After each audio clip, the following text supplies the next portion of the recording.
¿Cómo andan todos? Bueno, muy bienvenidos. Y me gustaría saber cuántos de ustedes vienen, para saber cómo voy a enfocar el tema, por información, para tener información sobre la diabetes. ¿Cuántos?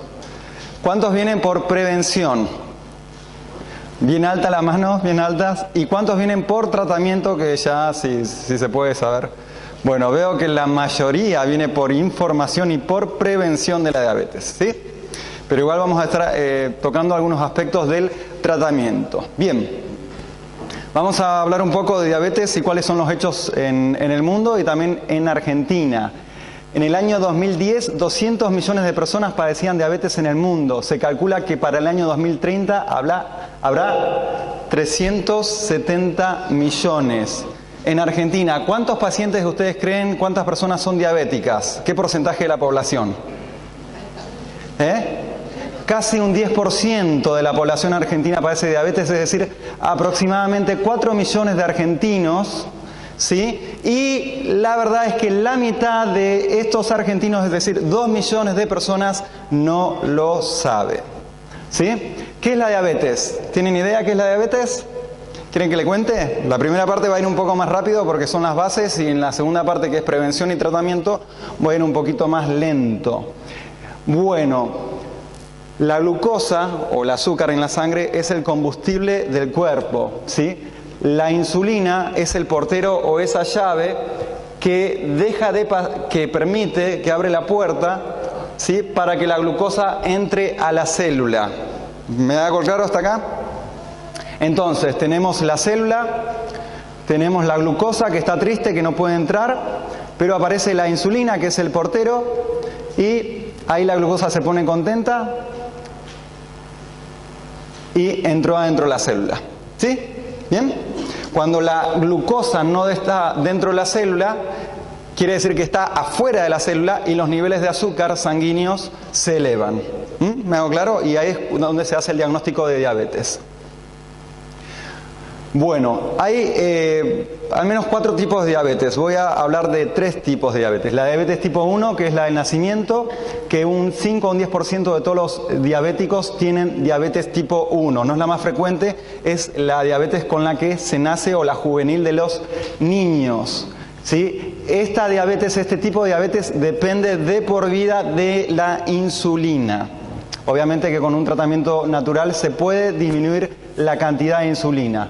La diabetes tipo 2, se decía que el 90% de todos los pacientes diabéticos tenía este tipo de diabetes, pero hoy en día se está diciendo que solamente de un 65 a un 70% de los pacientes diabéticos padecen diabetes tipo 2. Es la diabetes que es la resistente a la insulina, ¿sí? ¿Escucharon esa alguna vez? Muchas veces el paciente tiene resistencia a la insulina. El páncreas funciona bien, pero la célula le resiste al páncreas, ¿no? Entonces no puede entrar la glucosa por más que el páncreas esté funcionando bien. Entonces, diabetes tipo 1, el páncreas se murió y no produce más insulina. Diabetes tipo 2, el páncreas sigue funcionando bien, hay producción de insulina, pero hay una resistencia de la célula para que entre la insulina. Entonces el cuerpo dice, falta insulina, y manda falta glucosa en las células, y manda una orden que la insulina siga aumentando porque la glucosa está alta. Entonces aumenta la insulina, y con el tiempo el páncreas puede llegar a dejar de producir insulina. ¿Me hago claro? Y es en ese momento donde aparece muchas veces la diabetes tipo 1.5, que esto es muy reciente, o autoinmune, donde o sea, no hay más producción por lo general de insulina, ¿sí? Y es un paciente que no tiene sobrepeso, sino que por lo general está mucho más flaco que un paciente con sobrepeso. ¿Vamos bien hasta acá? También se le llama diabetes autoinmune a esta diabetes 1.5. Algunos autores la llaman diabetes autoinmune. ¿Sí? ¿Voy muy rápido? ¿Cuáles son algunas señales de advertencia de la diabetes? Las 3 P o las 4 P. Sed excesiva, polidipsia, mucha sed, mucha micción, va muy frecuentemente al baño, poliuria, y mucha hambre, polifagia. Y también la otra P es la pérdida de peso, el cansancio, la debilidad también puede ser otra manifestación de la diabetes, ¿no? Bueno, habíamos dicho que la mitad de los pacientes diabéticos no saben que tienen diabetes. Entonces, de las personas que tienen diabetes, la mitad no lo sabe. Esto es en Argentina, estas estadísticas son en Argentina, ¿no? El 30% de las personas que saben que tienen diabetes están sin tratamiento. El 40% tienen diabetes mal controlada y solamente un 30% de esos pacientes tienen un buen control de la diabetes. Habla el especialista, un médico diabetólogo, ¿sí?, del hospital italiano, y dice que la mayoría de las personas tienen un mal manejo de la diabetes, ¿no? Que la diabetes no está bien controlada. Y eso lleva, obviamente, a tener las complicaciones de la diabetes, ¿sí? ¿Cuáles son las complicaciones? Problemas en los ojos. La diabetes es la primera causa de ceguera, ¿sí? Es la enfermedad que es la causante de ceguera. Daño renal es la enfermedad que produce, la número 1 que produce, juntamente con la hipertensión, ahí están, pero sobre todo la diabetes, produce insuficiencia renal. Después esos pacientes pueden llegar a ir a diálisis. Y también, obviamente, que es la primera causa de amputaciones en pie y piernas. Y obviamente que aumenta el riesgo de tener un infarto de 2 a 4 veces, ¿sí? También un paciente diabético tiene 2 veces más riesgo de padecer depresión y 1 de cada 12 pacientes con diabetes tiene impotencia. Aquí está el riesgo y esta es la complicación más temida. Por eso es muy importante que en el paciente diabético se controlen los niveles de azúcar. Si los niveles de azúcar están controlados, los riesgos de tener alguna de estas complicaciones son mucho menores, ¿no? Los riesgos de que el paciente quede ciego o pierda un dedo del pie, o que le tengan que amputar la pierna, o que tenga que ir a diálisis, o que tenga un infarto, son mucho mejores. De ahí la importancia de tener bien controlados los niveles de azúcar en sangre, ¿no? Y en cuanto a la prevención o un diagnóstico precoz, obviamente que los síntomas, las 4P son importantes y una pesquisa de diabetes se puede hacer con un análisis de sangre con una glucemia en ayunas, pero también algo que antecede a ese examen y es mucho más preciso que esa glucemia que nos hacemos cuando nos vamos a ver al médico y nos da análisis, es la curva de tolerancia a la glucosa, donde uno va a un laboratorio, le sacan sangre en ayunas también, y le hacen beber algo muy dulce y le controlan el azúcar en sangre 2 horas después para ver cómo está funcionando ese páncreas, ¿sí? Bueno, vamos a seguir. Pero mucho más importante que el diagnóstico precoz, ¿sí?, es, ¿qué cosa? La prevención. Y de eso vamos a estar hablando un poco en esta tarde. Pero le tengo buenas noticias y malas noticias. ¿Por qué? ¿Por qué creen que les tengo buenas noticias y malas noticias?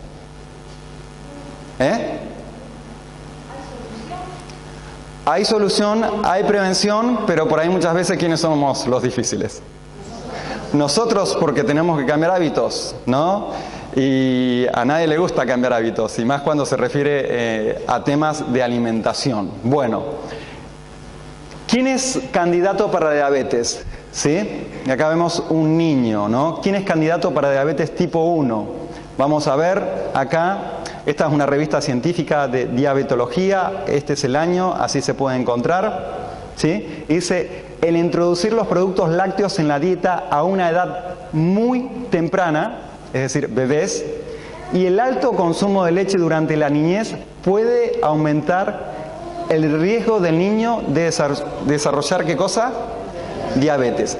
Los lácteos son causantes de diabetes tipo 1. La proteína de la leche, la caseína, es muy parecida en su forma a las células betas del páncreas, que son las que producen insulina. Entonces, en algunos pacientes susceptibles, ¿sí?, Los policías de la sangre, los glóbulos blancos producen anticuerpos, misiles teledirigidos específicamente para ese objetivo, para la proteína de la vaca, ¿no? Para la caseína. Y entonces empiezan a atacar a la proteína de la leche de la vaca. Pero como la proteína de la leche de la vaca es muy parecida a las células betas del páncreas, también destruyen las células betas del páncreas y estos pacientes terminan con diabetes. Interesante, ¿no? Bueno, ustedes ahora me van a decir, bueno, este es un consejo de una revista de diabetología, pero ¿qué hay en Argentina? ¿Acaso no tenemos voz populis? ¿O por qué los pediatras no saben esto? ¿O por qué esto no se publica? Bueno, vamos a ver qué pasa en Argentina. Vamos a ir a los archivos argentinos de pediatría en la Sociedad Argentina de Pediatría. Leche materna, composición y factores condicionantes de la lactancia. Bueno, aquí está el artículo científico, Archivos Argentinos de Pediatría, volumen 104, bueno, etcétera, etcétera. Miren lo que dice. En años recientes, las investigaciones han mostrado que la proteína de la leche de vaca, sin modificar o modificada en la fórmula, podría incrementar los riesgos de diabetes en niños susceptibles. ¿Y quién sabe si tiene un niño susceptible o no?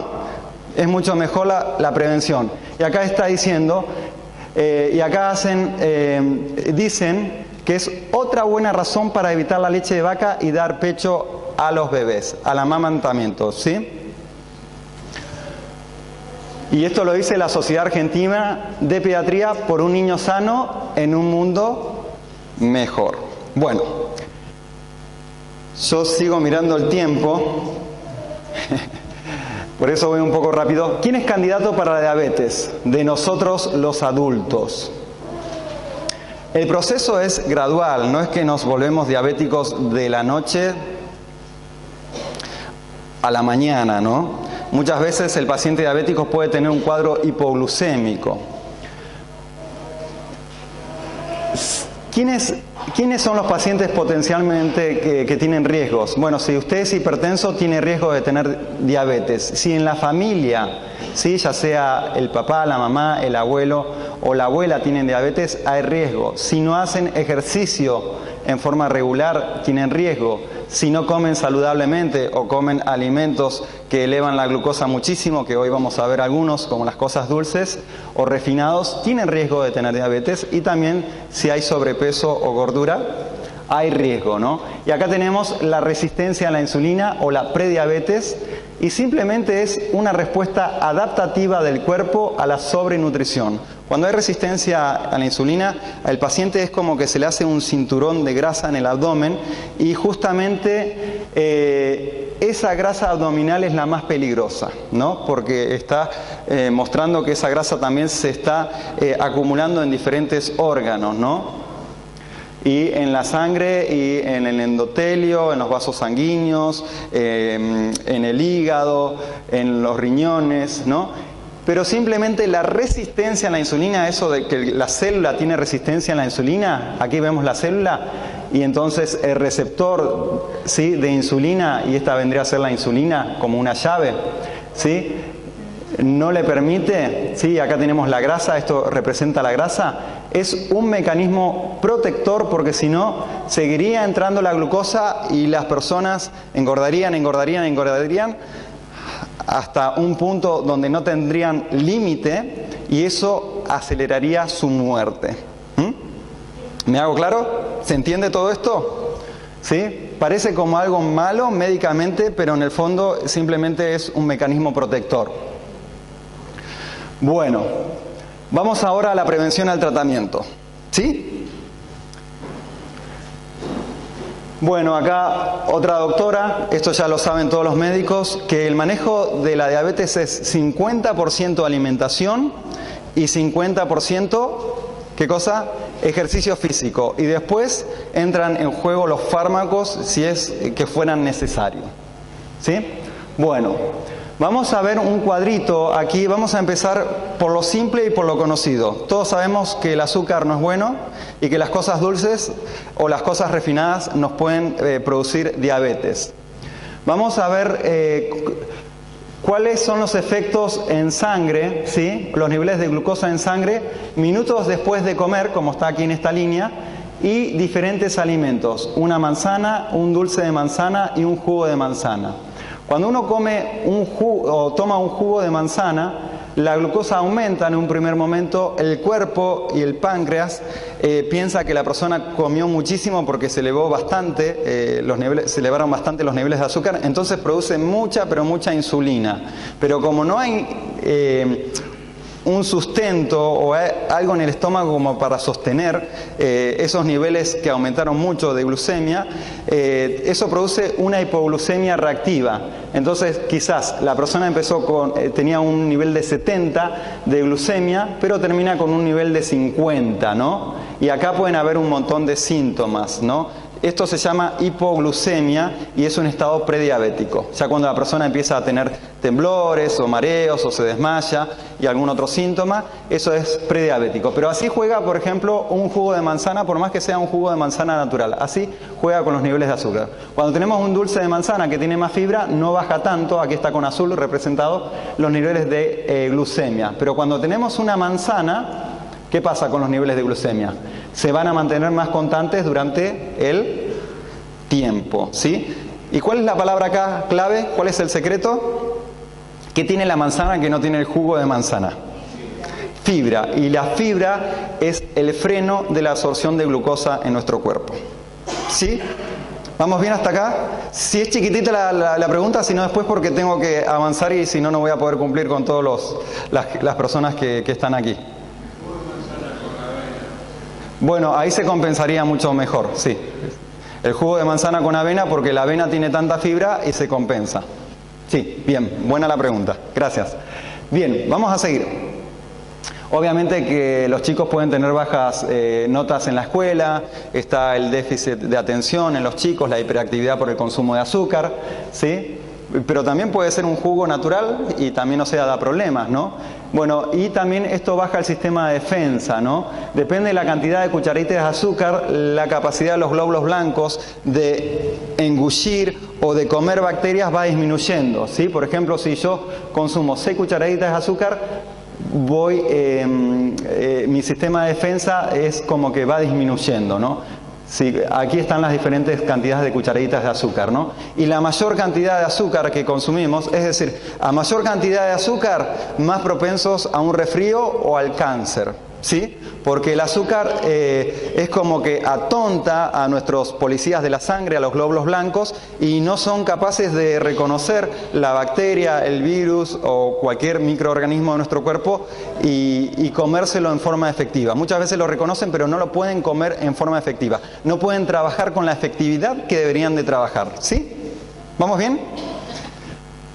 Bueno, hay 8 cánceres relacionados con el azúcar porque en realidad el cáncer es una enfermedad del sistema de defensa, ¿no? Muchos de nosotros hemos desarrollado células cancerígenas, pero depende de tener un buen sistema de defensa que pueda reconocer esas células como extrañas y destruirlas y reconocerlas no como parte del propio cuerpo, sino como enemigas. Bueno, y sobre todo el azúcar escondido, como yo le decía, que mucha gente dice, bueno, yo no como azúcar, pero la mayor cantidad de azúcar que están consumiendo es el azúcar que no ven. Y acá hay ejemplos. Por internet igual hay ejemplos, ¿cierto? Y hay diferentes ejemplos por internet. Bueno, ¿qué es lo que nos dice la Guía Alimentaria de Estados Unidos? ¿Quién es? ¿Sí? Esto se puede descargar en internet. La máxima autoridad en nutrición a nivel mundial. Recomienda tan solo 4 o 5 cucharaditas de azúcar por semana. Esto es menos de una cucharadita por día. ¿Qué creen ustedes? ¿Que se puede seguir esta recomendación si estamos consumiendo alimentos procesados o galletitas dulces o cereales dulces? Y además el sistema de defensa va sufriendo, ¿no? Porque esa inactividad de los glóbulos blancos es por media hora, puede ser de media hora a 4 o 5 horas. Bien, vamos a hacer un test, ¿no? Vamos a ver qué tiene más azúcar, el jugo Tang, la leche Hades o la Coca-Cola. ¿Cuántos están por el jugo Tang? ¿Cuántos están por la leche Hades? Levanten la mano con ganas. ¿Y cuántos dicen que la Coca-Cola tiene más azúcar? Bien. Un vaso de jugo Tang tiene una cucharadita, casi una cucharadita y media. Un vaso de Hades, 3 cucharaditas y media. Y la Coca-Cola, 5 cucharaditas y media, ¿no? Pero yo lo que quiero sacar aquí en enseñanza es que un jugo de Tang tiene menos azúcar que una leche Hades. ¿Sí? Vamos a otro. Jugo Tang, Basio y Cepita. ¿Qué creen que tiene más azúcar de todos estos alimentos? Muy bien, vamos a ver. 4 cucharadas, un vaso de Pronto. ¿Sí? Casi haciendo la competencia con la Coca-Cola. Y la Cepita tiene más azúcar que la Coca-Cola. Miren, así la diabetes va a seguir siendo en aumento, ¿no? Vamos a la próxima filmina. Bueno, acá tengo dulce de leche Sancor, Nesquik y había otra más. Bueno, mantecol y galletitas Oreo. El Nesquik tiene más azúcar que una cucharada de dulce de leche. El mantecol les gana a los dos, ¿no? Y bueno, y las galletitas Oreos igual depende de la cantidad que se consuma. ¿Qué les parece? ¿Interesante? ¿Se da cuenta que no nos damos cuenta cuánto azúcar comemos? ¿Sí? Y cómo la industria alimentaria nos va poniendo azúcar y bueno, y todo va sumando esto, ¿no? Bueno, ¿qué tiene más azúcar? ¿Un alfajor triple Milka, un helado Conogol o media tableta de postre Bonobon? Media tableta, pero casi siempre nos comemos una tableta quizás. El helado, bueno, vamos a ver. ¿Quién ganó? El postre Bonobon ganó. Y eso que es media tableta, ¿no? Pero si te comes una ya te estás comiendo 16, ¿sí? Y si nosotros vamos a ver cómo eso va jugando en el sistema inmune, ¿sí? 16 cucharaditas por una tableta de Bonobon, ya es como que casi no tenemos sistema de defensa, ¿no? ¿Cómo se van a resfriar? ¿Cómo no van a tener los chicos una otitis, una sinusitis, una rinitis y cualquier infección de las vías aéreas superiores o bronquiolitis o pueden llegar a tener un principio de asma, etcétera, etcétera, porque el sistema inmune está muy bajo. ¿Sí? Bueno. Sigamos. Esto recién es el comienzo. A la salida me pueden apedrear. Bueno, en mi página web, ustedes ponen Facundo Natural en Google, los sucios secretos de la industria de la alimentación. Yo puse una película que habla solamente del azúcar, ¿no? Que está muy buena, la pueden ver ahí en forma gratuita. Y también El azúcar escondida, un peligro, van al blog y van siguiendo en las últimas publicaciones del blog y van a poder ver estas, o si no ponen, ponen palabras claves como sucios secretos ahí en Google, en el buscador que tengo, o azúcar escondida o un peligro y van a poder encontrar esto. ¿Sí? ¿Vamos bien? Como para reforzar la idea. Bien, ahora sí. Sigo mirando el tiempo. Bueno, vamos a más información científica, ¿no? Porque a mí me gusta hablar con información científica, con revistas científicas. Se hizo un estudio, ¿sí? Y se estaba estudiando qué capacidad los medicamentos antihipertensivos tenían para disminuir las enfermedades cardiovasculares. Es decir, en qué porcentaje el controlar la presión a través de la medicación iba a bajar el riesgo de tener un infarto cardíaco o un derrame cerebral o accidente cerebrovascular. ¿Sí? Porque obviamente, de la misma forma que con la diabetes las complicaciones se disminuyen se tratan de evitar, disminuye el riesgo de tener una complicación cuando los niveles de azúcar están bajos, así de la misma forma ocurre con la hipertensión. El estudio mostró, acá está toda la parte científica, que el infarto se podía disminuir en un 15% y el derrame cerebral en un 25%.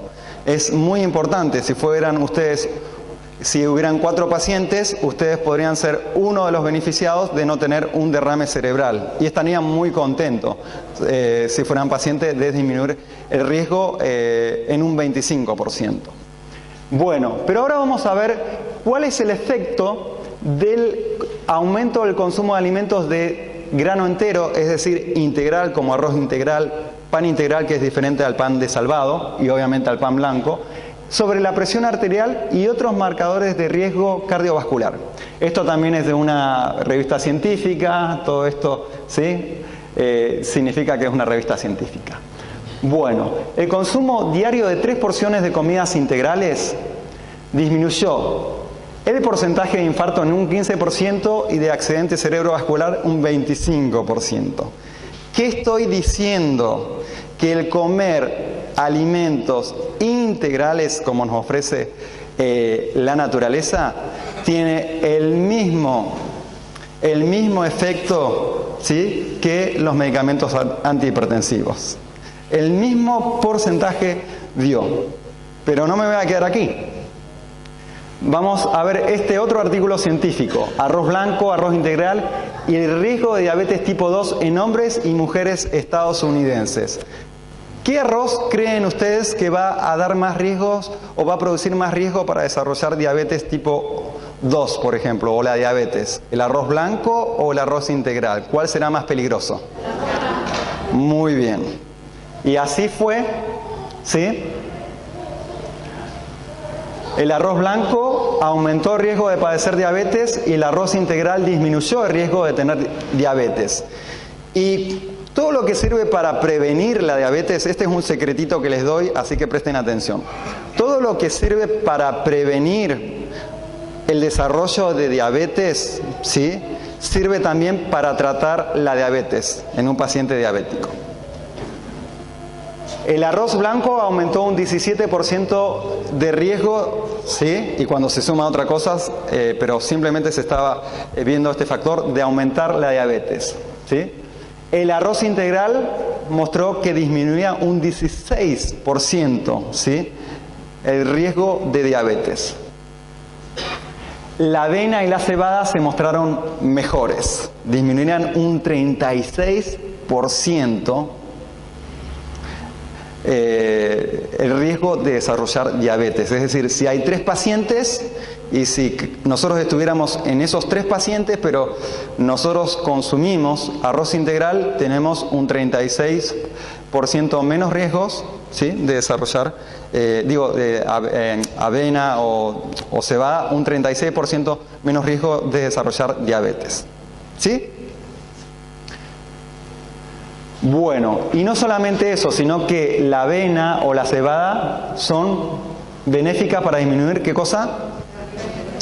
Los niveles de colesterol, ¿no? Porque tienen fibra, encapsulan el colesterol y se lo llevan. Bueno, otro estudio, ¿sí?, nueva hipótesis para los mecanismos protectores de la salud de los cereales integrales. Y la pregunta es, ¿qué hay más allá de la fibra? Esa es una respuesta que vamos a contestar, una pregunta que vamos a contestar en forma científica. ¿Qué hay más allá de la fibra? Bueno, acá tenemos el grano con algunos componentes que puso Dios ahí, el endosperma, el germen acá, este es el almidón, la aleurona. Bueno, vieron que hay bastantes compuestos con nombres medio raros, ¿no? Y encima están en inglés, ¿sí? Bueno, este es el almidón, ¿no? Y hoy en día, lo que hace la industria y lo que muchas veces nosotros hacemos al comer el trigo o los alimentos refinados como el pan blanco, los fideos, es esto. Nos quedamos con esto, pero nos perdimos todo esto, ¿sí? Y todo esto tiene diferentes compuestos, ¿sí?, como ustedes pueden ver, y esos compuestos producen diferentes reacciones químicas en nuestro cuerpo que ayudan a prevenir o a tratar las enfermedades y, por ejemplo, ayudan a tener buenas digestiones y ayudan a que la persona pueda ir al baño en forma regular, a disminuir el peso, a disminuir la diabetes tipo 2, cáncer, ayudan a prevenir y a tratar la osteoporosis, ayudan a la salud del sistema nervioso y la salud del cerebro, salud mental, y también obviamente a prevenir las enfermedades cardiovasculares. Interesante, ¿no? ¿Sí? Lo que pasa es que por ahí cuesta consumir, pero no es imposible, ¿no? Entonces, esto mostró el estudio, pero muchas veces la industria alimentaria nos dice, bueno, nosotros te vamos a dar un alimento integral, sano, nutritivo, como este, ¿no? Y ahí vas a tener todo, ¿no? Y dice granos integrales, ¿no? Y bueno, y nos hicieron un chiste en la industria alimentaria, ¿no? Bueno, hay muchos beneficios, o sea, de la fibra para la salud del cuerpo, ¿no? Eso es lo que quería marcar. Es buena para disminuir el colesterol, los triglicéridos, la presión arterial sanguínea, para los pacientes diabéticos, disminuye el riesgo de enfermedades cardíacas, como vimos, ayuda a la parte digestiva, a la obesidad, bueno, todo eso es muy positivo. Acá están los beneficios a nivel del azúcar en sangre. ¿Sí? Bueno, la Sociedad Americana, o sea, la Asociación Cardíaca Americana, ¿sí?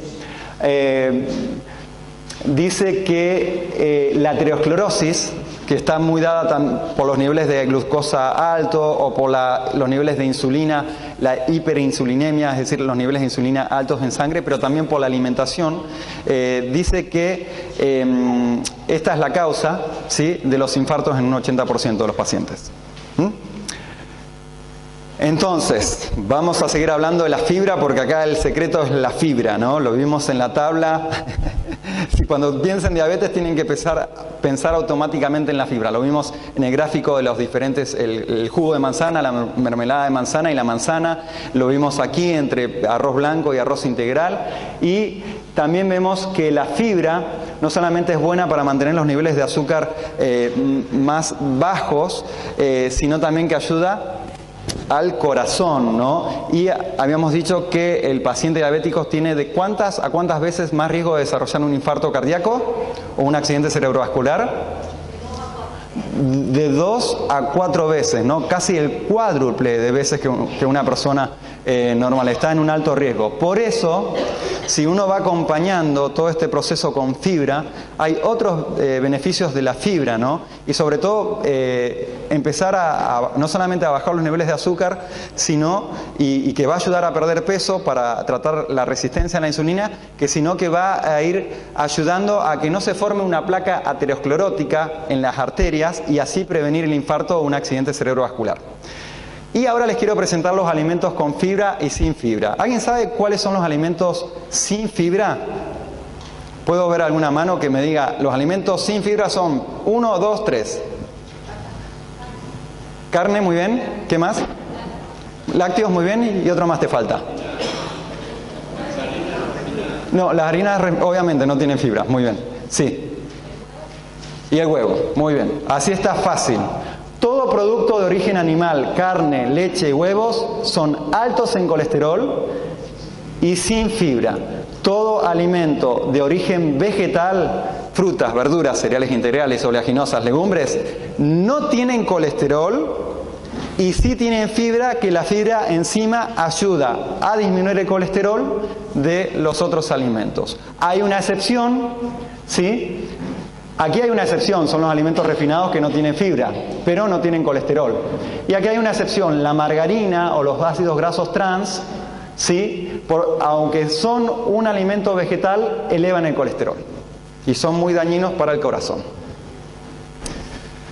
Bueno, creo que voy a tener que empezar a cerrar, ¿no? Bueno, acá hay otro... ¿Cuánto tiempo me queda?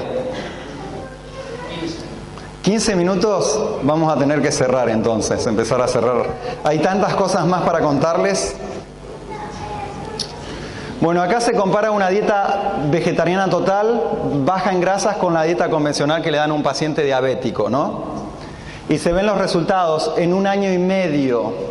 En 1 año y medio se vio que la persona, esta es la hemoglobina glicosilada, ¿no? Es un promedio de la glucosa en sangre de 3 meses, ¿sí? Y esto se ve en las 74 semanas aquí al año y medio, ¿no? Miren, la dieta, si bien los dos grupos de pacientes bajaron de peso, ¿sí? Con verde tenemos ilustrado la dieta convencional, ¿no? Que es más que todo restricción calórica. Y yo a los pacientes con diabetes no les restringo las calorías. Esta dieta convencional, lo que hizo, más o menos la hemoglobina glicosilada estaba casi cerquita de 8 con verde. Y al final del año y medio subió un poquito más. Es decir, la diabetes se empeoró. Los pacientes que hicieron una dieta vegetariana total, tenían, casi todos ellos tenían la diabetes estaba, la glucemia, el promedio de glucemia estaba bastante alto, acá lo vemos con rojo. Al cabo del año y medio, ¿cómo fue esto? ¿Mejor o peor? Mejoró la diabetes, ¿no? Y esto muestra el estudio. La dieta vegetariana total parecía ser más eficaz para el control de las concentraciones de glucemia y lípidos en plasma. Si está concentrada, si la glucemia baja y los lípidos son mejor regulados, hay no solamente un mejor control de diabetes, sino también un mejor control de complicaciones y menos riesgo de que el paciente se infarte. Bueno, acá hay otro estudio, lo pueden ver, que es como que afirma lo del estudio anterior, que las personas que comían carne tenían 4 veces más riesgos de tener un infarto que las que no comían, ¿no? Este estudio es uno de los estudios más grandes que se hizo a nivel mundial, ¿no? Incluyó 36.000 personas, si no me equivoco. Entonces, bueno, tendríamos que ir pasando de aquí a aquí. No les digo que se hagan vegetarianos, pero bueno, que traten de comer más vegetales. Si se pueden hacer vegetarianos, eso sería un gran cambio. No puedo dejar más tiempo a preguntas porque tenemos que entregar en forma muy rápida el salón, y si no, no voy a... sepan disculparme, ¿no? Nos dieron, un espacio pequeño acá al salón, ¿no? Después me hacen las preguntas. Y por eso entonces es importante esto, por el factor que les decía. ¿Cuáles son los alimentos altos en fibra? Acá tengo toda una tabla, ¿sí? Los alimentos que son más altos en fibra, ¿sí? Son las legumbres, las verduras, y dentro de las verduras de color verde, igual la zanahoria tiene mucha fibra, ¿no? Entonces acá tenemos verduras y legumbres. Fibra, nuevamente la palabra clave. ¿Sí?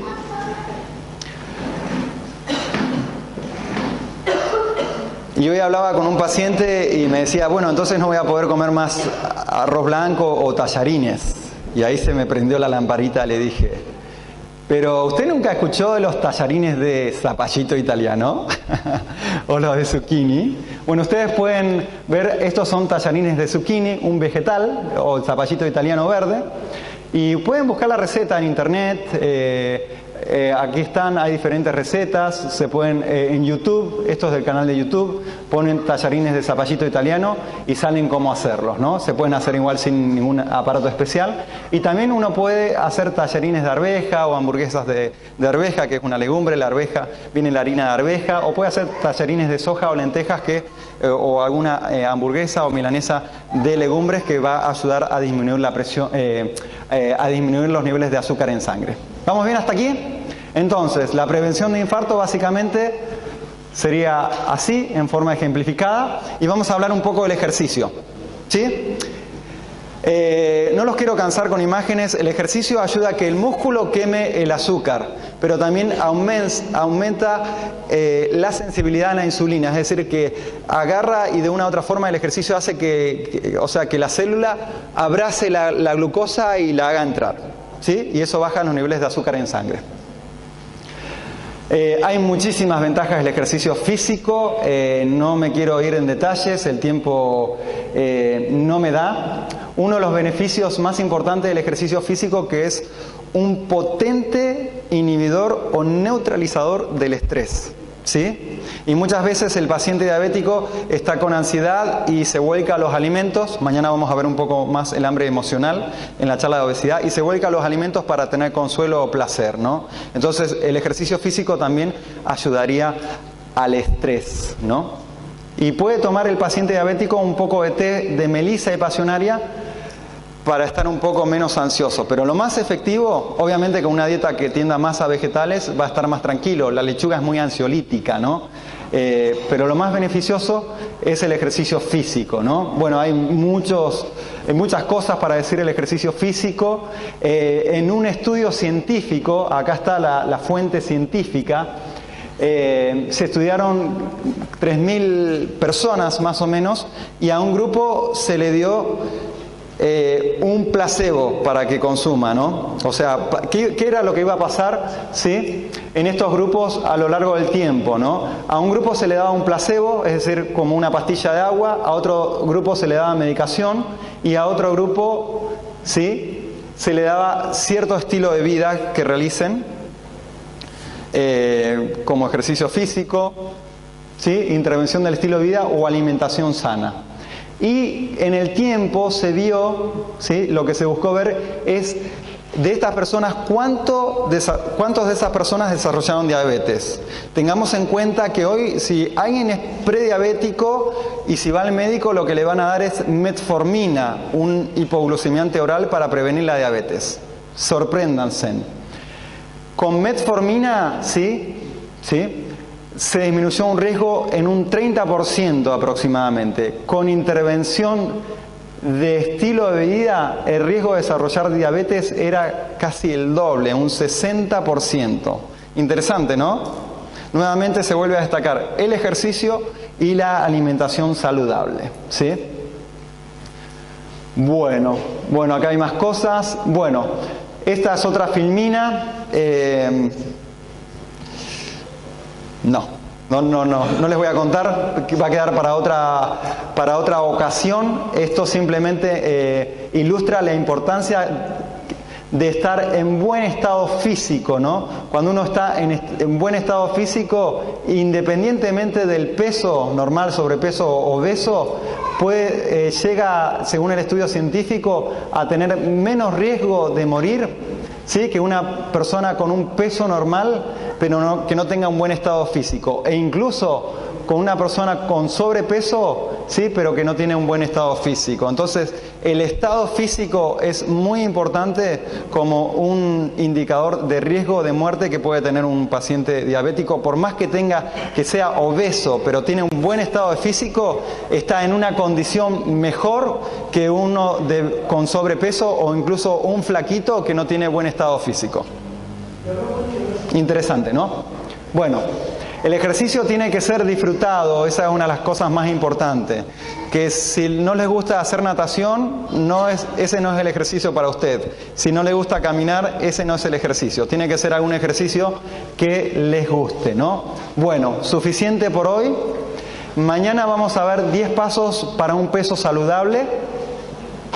Les voy a contar un poco de mi paciente. Esta es una de mis pacientes, perdió 35 kilos en un año y se curó de la diabetes y de la hipertensión al perder peso, porque diabetes no es solamente una cuestión de hidratos de carbono o carbohidratos. Hoy en día se está viendo que es más una cuestión de regular las grasas, y regulando las grasas en la alimentación, y cuando el paciente pierde peso, ¿sí?, esto se soluciona y el paciente revierte su enfermedad y se cura, ¿sí? Y por último, yo dentro de 3 días me estoy yendo de Mendoza, pero vamos a tener aquí en la ciudad, ustedes van a tener el privilegio, los que quieran, de ser visitados por asesores de salud. Ellos están muy preparados, los chicos, y va a ser como tener el médico en su casa. Ellos van a ir a su casa, les van a hacer un riesgo cardíaco para que ustedes sepan qué predisposición o qué porcentaje tienen de tener un infarto cardíaco y cuáles son algunas de las cosas, algunos de los secretitos que ustedes pueden hacer para empezar con la prevención, ¿no? Acá hay muchas cosas para decir, pero no puedo decir todas. Entonces, creo que es muy valorable que todos, o la gran mayoría, o si pueden todos, se anoten para esa visita, que es totalmente gratuita y es muy informativa y se van a enriquecer, ¿no? Y bueno, simplemente eso. Muchas gracias por su atención.